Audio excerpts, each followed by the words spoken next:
Bonjour à tous, bienvenue à ce café signature de la FNAC. On va parler des cycles économiques, repenser l'économie à l'échelle de l'histoire. Et pour ce faire, j'ai le plaisir d'accueillir Valérie Mignon, que je vais présenter dans un instant, et Pierre Doquès.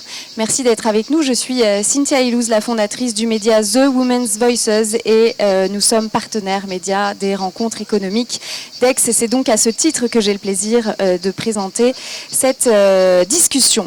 Alors Valérie Mignon, je vais d'abord me tourner vers Valérie si vous le voulez bien. Vous êtes Valérie, professeure d'économie à l'université de Paris-Nanterre. Vous êtes présidente de la section sciences économiques du Conseil national des universités, et vos travaux portent notamment sur la macroéconomie, la finance internationale, énergie et économétrie, et vous êtes notamment autrice et co-autrice de cet ouvrage, Les cycles économiques, une analyse empirique. Alors, dans cet ouvrage, Valérie, vous travaillez évidemment sur cette datation empirique des cycles économiques. Est-ce qu'on peut parler d'un cycle typique pour l'économie française depuis les années 70, et est-ce qu'il y a des ruptures majeures qu'on peut signaler ? Merci beaucoup Cynthia. Alors peut-être commencer par rappeler très brièvement ce qu'est un cycle économique. Donc c'est une succession de phases d'expansion, c'est-à-dire de croissance positive, et de récession, c'est-à-dire de croissance négative. Et ces phases sont délimitées en fait par des pics, donc les points hauts de l'activité économique, et des creux, les points bas, ce que l'on appelle des points de retournement. Alors, depuis les années 70, donc vous avez raison, on observe bien des cycles économiques, c'est succession de phases d'expansion et de récession, mais il est toutefois difficile de parler d'un cycle typique pour l'économie française depuis les années 70. Pourquoi ? Parce que ces phases, elles ne sont ni régulières ni prévisibles. Alors concrètement, en fait, on a identifié, avec la datation que l'on a mise au point, 5 ruptures majeures depuis les années 70. Donc tout d'abord, je dirais, on a le premier choc pétrolier qui a entraîné donc une véritable rupture en 74-75 qui va mettre fin aux 30 glorieuses. Vous avez ensuite une deuxième rupture avec le deuxième choc pétrolier en 1980, en fait, qui va clairement confirmer la fin du modèle de croissance d'après-guerre. Troisième rupture, 92-93, c'est la crise de l'investissement, en fait. Quatrième rupture qu'on connaît bien, c'est la crise financière globale 2008-2009, qui a entraîné une très très forte récession. Et puis bien sûr, plus récemment, donc la crise sanitaire, le choc pandémique, cette crise donc 2019-2020 qui a entraîné une chute, j'allais dire inédite, du PIB. Donc au total, vous le voyez, on n'a pas de cycle typique régulier. La durée des crises, leur amplitude, leur sévérité diffèrent. Donc on a plutôt, je dirais, une succession de phases d'expansion qui vont être interrompues par des crises ponctuelles, mais qui peuvent être parfois très très fortes. Alors, autre question, Valérie, pour vous, à l'heure de cette incertitude, comme vous l'avez mentionné, avec nouveaux points de rupture, de nouvelles crises, notamment sanitaires, est-ce que cette notion même de cycle, elle est encore opérante, ou est-ce qu'il faut, utiliser d'autres outils d'analyse désormais ? Oui, alors je pense que la notion de cycle reste tout de même encore, je dirais, opérante. Identifier les cycles, ça reste utile. Alors peut-être pour plusieurs raisons. La première, c'est qu'on va pouvoir dater précisément ces phases d'expansion et de récession.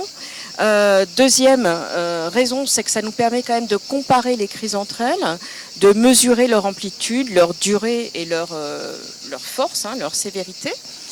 Et troisièmement, ça fournit un cadre de référence aux économistes, mais pas que, également aux entreprises et surtout, je dirais, aux décideurs politiques. Donc ça va nous permettre de comprendre les événements passés, mais aussi de tester la qualité de ce qu'on appelle les indicateurs avancés du cycle économique, qui peuvent être utiles pour essayer de prévoir les prochains points de retournement du cycle. Alors, comme vous l'avez dit très justement, ce qui est très compliqué aujourd'hui, c'est que l'économie est évidemment très fortement globalisée. Elle est confrontée à plusieurs types de crises. Et donc, ces événements, par exemple les pandémies, les guerres, etc., ces événements sont souvent hors des schémas cycliques traditionnels, car ils sont globaux et systémiques. Et donc, ils vont provoquer des ruptures structurelles plutôt que de simples ralentissements conjoncturels. Donc, oui, c'est une notion, le cycle économique, qui reste opérante pour analyser le passé et pour guider la politique économique. Mais il faut en effet compléter cette notion par d'autres approches, en particulier des approches en termes de vulnérabilité, de résilience. Voyez faire ce qu'on appelle des stress tests, des tests de scénario, etc. Merci beaucoup Valérie. Pierre Decaisse, vous êtes professeur émérite à l'université Lumière Lyon 2. Vos recherches ont porté notamment sur l'économie historique, sur les crises, les cycles économiques, histoire de la pensée, évidemment, large programme. Et puis vous avez publié aussi Le capitalisme et ses rythmes, 4 siècles en perspective, avec plusieurs tomes. Voici cet ouvrage. Et je me tourne vers vous pour vous demander sur justement les rythmes du capitalisme à travers l'histoire. Que nous dit la relecture de ces 4 siècles de mutation sur les périodes que nous traversons aujourd'hui? Oui, alors j'emploie le mot rythme du capitalisme pour ne pas employer le mot cycle, justement. Ça me permet de faire le lien avec ce que vient de dire Valérie. Bon, bien sûr, la notion même de cycle fausse complètement les choses si on pense régularité sinusoïdale, etc. Donc on a parlé de fluctuations aussi, on a parlé de vagues, et c'est la réalité là. Maintenant, le cycle, c'est aussi une sous-discipline économique, tout simplement. On parle de croissance et fluctuation, ou croissance et cycle, et donc on a l'habitude de travailler sur cette notion, tout en étant absolument persuadé qu'il n'y a pas... bon. Alors, le problème qui se pose, en quelque sorte, c'est le choix entre choc et endogénéité. Quand on écoutait ce que disait Valérie, on voyait que les cycles dont elle parlait étaient des cycles qui s'étaient produits depuis les années 70 et qui étaient largement dus à des chocs exogènes. Quelque chose, exemple type, l'augmentation des prix du pétrole. Exemple type, un Covid. Exemple type, le choc inflationniste dû à une guerre. C'est vrai pour le passé, c'est vrai pour l'avenir. Mais ce qui m'intéresse et ce qui nous intéresse en général, c'est la question de l'endogénéité. C'est-à-dire comment il y a, en quelque sorte, des périodes de prospérité qui donnent naissance, parce que c'est une période de prospérité, à des récessions, à des crises, ou à des phénomènes donc inverses de la prospérité. Et comment, à partir d'une phase, qui est une phase de récession qui suit, il va y avoir une renaissance à partir de peu de choses souvent d'ailleurs à partir de petits chocs exogènes, et qui vont ranimer la flamme en quelque sorte, faire repartir l'économie jusqu'à ce que l'économie outre en quelque sorte la prospérité elle-même, monte aux extrêmes, et souvent pour des questions financières ou des questions de spéculation. Il arrive un moment où la productivité ralentit, où le taux de profit diminue, où le taux a diminué, où les anticipations à la suite d'une prospérité finissent par devenir de plus en plus négatives. Et ça suffit pour provoquer le retournement. Et puis, même chose dans les situations inverses. Donc ça, c'est en quelque sorte comment ça se reproduit. Comment il y a une reproduction. Et ça, c'est la première question. Et la deuxième question, à côté de la reproduction, c'est le renouvellement. Le renouvellement, parce que le capitalisme, c'est ça qui m'a intéressé dans le capitalisme et ses rythmes, se renouvelle à travers des rythmes très spécifiques qui font qu'un certain type de capitalisme va se transformer et comment va émerger un nouveau type de capitalisme. Donc on le sait historiquement, on le voit, mais c'est intéressant de le théoriser. Et des auteurs comme Schumpeter, pour commenter à un très grand auteur, avaient pensé cela. Et même avant lui, d'ailleurs, je l'ai découvert a posteriori, j'ai vu que Saint-Simon et les Assimoniens s'étaient intéressés à ces questions, et en particulier au fait qu'il y a deux types de périodes. Deux types de périodes. Des périodes longues, hein, vous avez insisté sur le fait que c'était de l'histoire longue. Des périodes qui sont des périodes où un capitalisme ou un type de capitalisme entre en crise. Bon, pour des raisons diverses. En gros, parce qu'il n'est plus adapté aux conditions de vie, parce que la technologie a changé, parce que les institutions se modifient. Donc il entre en crise et en même temps comme dit l'autre, en même temps, un nouveau type de capitalisme émerge. Ce sont des périodes qui sont des périodes de transformation avec, on peut parler de destruction créatrice. C'est le mot qui a été employé par le même Schumpeter dont je parlais. C'est au cours de ces périodes. Alors en général, ces périodes sont des périodes de relative dépression. On peut prendre l'exemple de la fin du 19e siècle. Ce sont des périodes où il y a généralement formation d'une révolution industrielle. Bon. Alors, ces périodes où il y a destruction créatrice ont généralement une croissance relativement plus faible. Et les autres périodes qui forment un L2, un cycle qu'on appelle que Schumpeter a appelé convergence, le premier à y avoir pensé. Ça fait ce balancement, l'autre période, c'est quand on est arrivé à mettre en place un type de capitalisme émergent mais efficient, qui atteint un certain degré de maturité. Et donc la productivité est plus élevée, et donc la croissance est plus élevée. Voilà un peu le type de balancement et de renouvellement qu'on peut avoir. Donc il faut penser ça, retour du même, ou au contraire, renouvellement en profondeur du capitalisme. Et alors c'est intéressant de repérer les différents moments, étapes. Alors, un mot seulement, vous avez employé le terme rupture. Rupture, c'est un mot très fort. En réalité, c'est plutôt des périodes de transformation qui se font à la fois par des modifications de la marge incrémentale et aussi par de très grandes innovations. Mais ça peut prendre une génération. Ça me fait toujours penser le mot rupture à une phrase de François Mitterrand qui disait dans un de ses discours que seront socialistes seulement ceux qui croient à une rupture avec le capitalisme. Plaisanterie, évidemment, quand on pense à tout ce qui s'est passé depuis. Pas de rupture, mais des phases de transition, et c'est ça qu'il faut penser. Voilà. Alors une autre question justement pour suivre, alors je ne vais pas utiliser ce mot rupture, mais est-ce qu'on est à la fin d'une période, comme vous dites, pour pas dire un cycle, est-ce qu'on peut parler encore d'alternance aujourd'hui avec un contexte quand même de multi-crises, notamment nouvelles, climatiques, technologiques? Quelle est votre opinion là-dessus? Eh bien oui, c'est pour ça qu'on vous la pose. Vous l'aviez un peu amené déjà avec Valérie. Oui, alors, il se passe quelque chose de fondamental. Dans les rythmes, il y a des rythmes longs, ceux dont nous venons. Il existe peut-être des rythmes très longs, séculaires. Alors on ne peut pas les analyser parce qu'il n'y en a pas beaucoup par définition, même si on raisonne sur 4 siècles, on va en avoir très peu.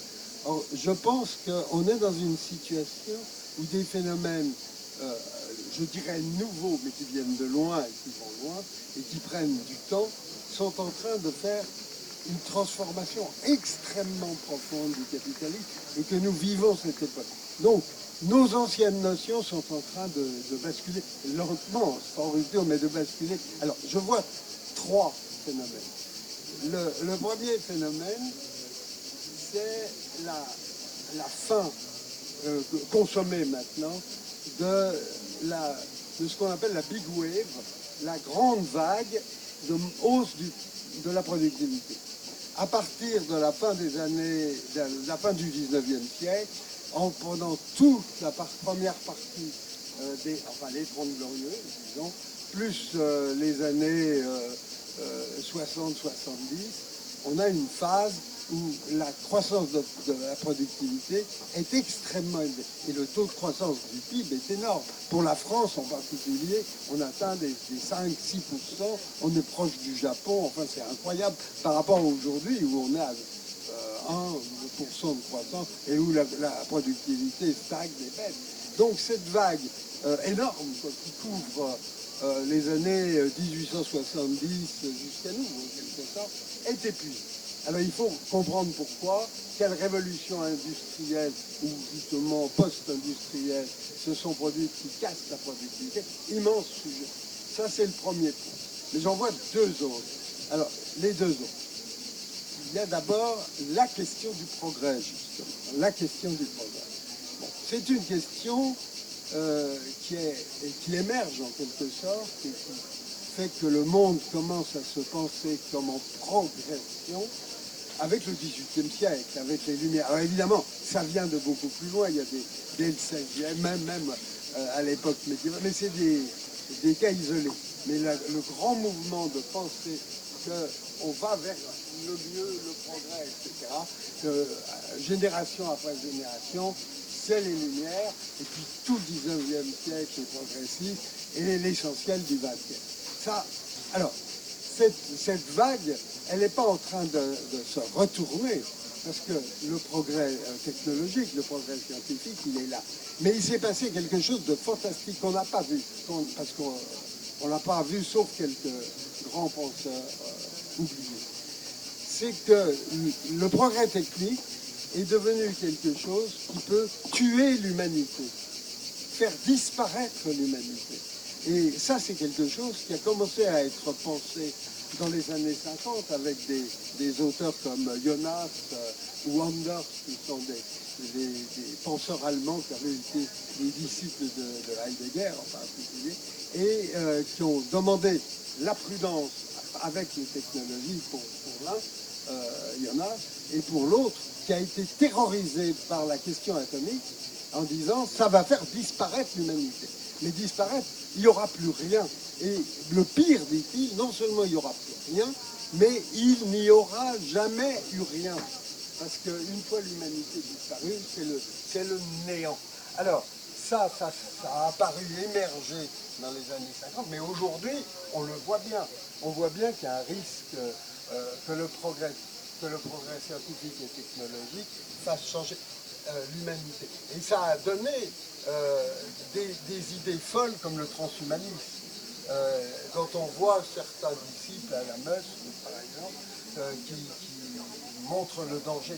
Et le deuxième risque, qui est évidemment tout aussi colossal et qui vient s'agréger au précédent, c'est les questions climatiques, c'est les questions environnementales, et c'est la question du risque, qui est un risque là aussi considérable pour l'humanité, avec des changements qui peuvent être majeurs et qui peuvent jouer avec le risque précédent. Donc, ce que nous connaissions, qui nous permettait de penser à un renouvellement, je dirais, gentil, le capitalisme passant du capitalisme manufacturier à la grande industrie, etc., on restait dans un certain cadre, tandis que là, ça explose. Bon, voilà. Merci beaucoup. Et puis une dernière question pour vous, Valérie, puisque le temps nous presse. Est-ce que vous aussi, vous tirez des leçons? Est-ce que vous pensez qu'on peut vraiment tirer des leçons de ces cycles économiques pour ne pas reproduire les erreurs du passé? Alors, moi, je pense qu'il y a très rapidement deux principales leçons à tirer. La première, c'est que première leçon, c'est que les crises reviennent toujours. Hein, l'histoire tend à se répéter. Il faut donc essayer d'anticiper les vulnérabilités pour mieux penser, je dirais, l'avenir. Et deuxième leçon, c'est que il faut élargir les modèles qu'on utilise actuellement, les modèles de cycle, pour incorporer justement ces basculements structurels profonds auxquels nous sommes en train de faire face. Donc introduire des variables supplémentaires dans nos modèles par rapport aux fondamentaux économiques habituels. Merci beaucoup, merci à tous les deux. Si vous souhaitez échanger avec l'autrice Valérie Mignon et l'auteur Pierre Decas, ils vont être présents pour une signature dans un instant sur une petite table à côté de la FNAC. Merci beaucoup à tous. Merci.